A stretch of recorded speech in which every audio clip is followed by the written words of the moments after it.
अस्सलाम वालेकुम। आज हम न्यू बॉर्न बेबी के एक ऐसे मसले की तरफ बात करेंगे जिसे देखकर पेरेंट्स जो है बहुत ज़्यादा परेशान हो जाते हैं।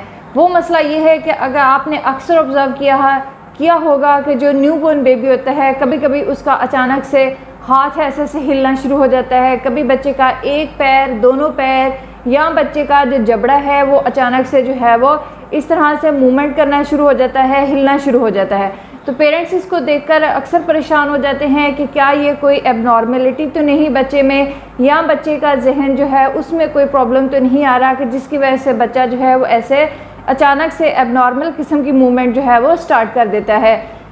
आज इस वीडियो में डिस्कस करेंगे कि इसको क्या कहते हैं, ये कब तक रहता है और इस मसले का क्या हल है और इस मसले के बारे में हमें कब टेंशन लेने की ज़रूरत है।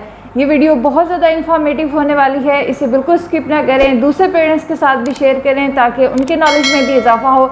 चैनल को ज़रूर सब्सक्राइब कर दें and welcome to the channel. सबसे पहले बात कर लेते हैं कि आपने देखा होगा कि कभी जो है बच्चा अपना एक पैर अचानक से इस तरह से हिलाना शुरू हो जाता है, कभी बच्चा जो है अपना हाथ हिलाना शुरू हो जाता है, या बच्चे का जो जॉ है वो हिलना शुरू हो जाता है। इसे कहते हैं जिटरीनेस। जिटरीनेस जो है वो क्यों होता है, या हिलने की इस तरह की मूवमेंट जो है क्यों होती है, इसकी क्या रीज़न है?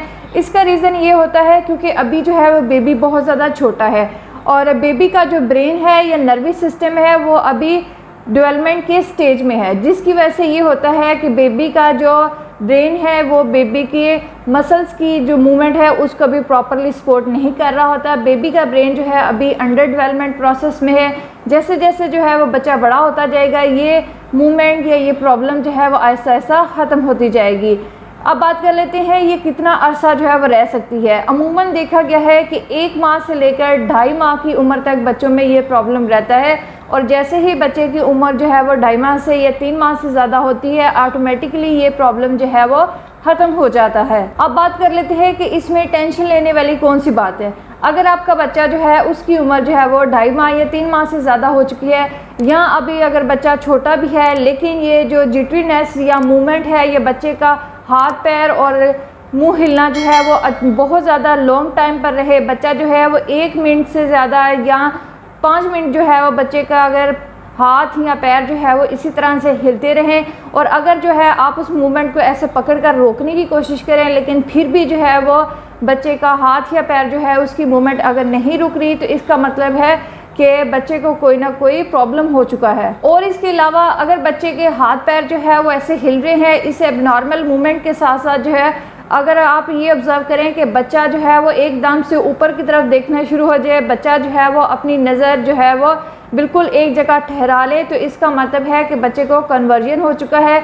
ये चीज़ ये इंडिकेट करती है कि बच्चे को हो सकता है कि शुगर लेवल जो है वो डाउन होने की वजह से ये कंडीशन जो है आ रही है। तो इस कंडीशन में आपको फ़ौरन जो है वो अपने डॉक्टर को अपने बच्चे का मुआयना करवाना चाहिए, डॉक्टर के मशवरे के मुताबिक जो है वो इसका ट्रीटमेंट करवाना चाहिए। अगर ये जिटरीनेस जो है वो ज़्यादा अरसे के लिए चले या बच्चे को जो है इससे दौरे पड़ना शुरू हो जाएं, आपको फिर भी इस कंडीशन में जो है अपने डॉक्टर से रुजू करना चाहिए। इसका ट्रीटमेंट यही है कि अगर बच्चा जो है वो नॉर्मल है, बच्चे को अगर दौरे नहीं पड़ रहे या बच्चा जो है वो अपनी नज़र को नहीं ठहरा रहा, तो ऑटोमेटिकली ये बच्चे की उम्र जब 3 माह होगी या 2.5 माह से ज़्यादा होगी तो ऑटोमेटिकली ये मूवमेंट जो है बच्चे में ख़त्म हो जाएगी। इसके लिए किसी भी किस्म की मेडिकेशन या ट्रीटमेंट करने की बिल्कुल भी ज़रूरत नहीं। आई होप कि वीडियो आपके लिए यूज़फुल रही होगी। इसे दूसरे पेरेंट्स के साथ भी शेयर करें ताकि उनके नॉलेज में भी इजाफा हो। चैनल को ज़रूर सब्सक्राइब कर दें एंड थैंक्स फॉर वॉचिंग।